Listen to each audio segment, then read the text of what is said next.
community here in Missouri is the best, because they never let us down, and they never let the animals down. And as these horses lay in a trailer on the highway, some dead, some dying,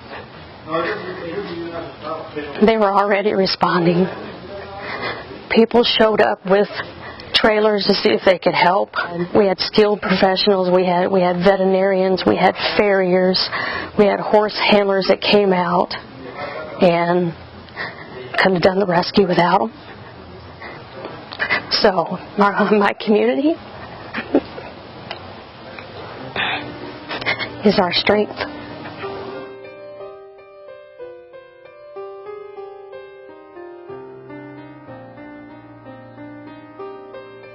So about 3:15, the sheriff's department called, and they said that there was a semi-trailer truck of horse wreck on I-44.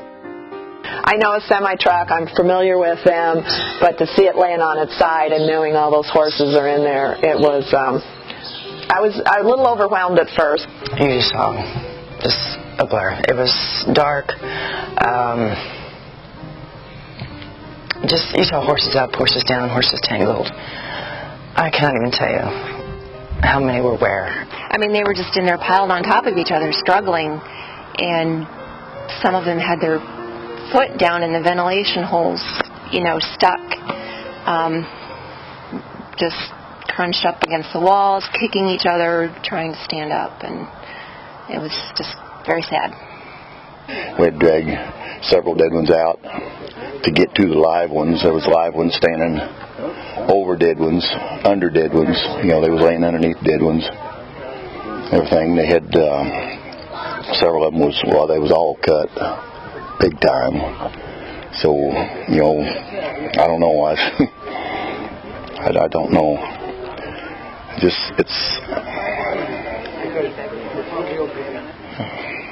There's not a day goes by I don't think about it.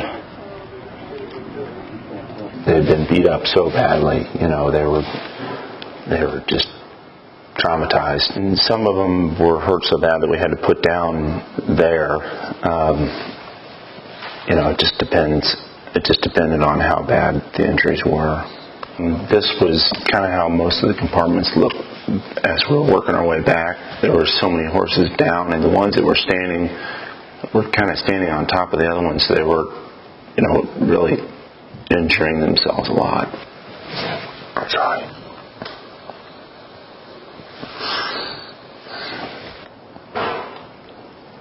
These two horses were alive. This horse was standing on top of two dead horses, and underneath those two dead horses, down here, there was another horse that was underneath all of this. And all we could see was his eye. And the only reason we knew he was alive is we could see his eye blinking. We named him Willie because of his will to live.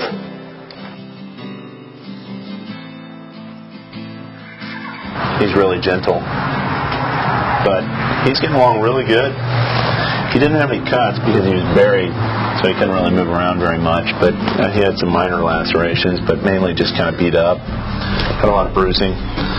He's made an amazing kind of recovery in the last couple of days. The first day he was in terrible shape. Good girl. Come on, sweetie. Well, we're calling her Darling.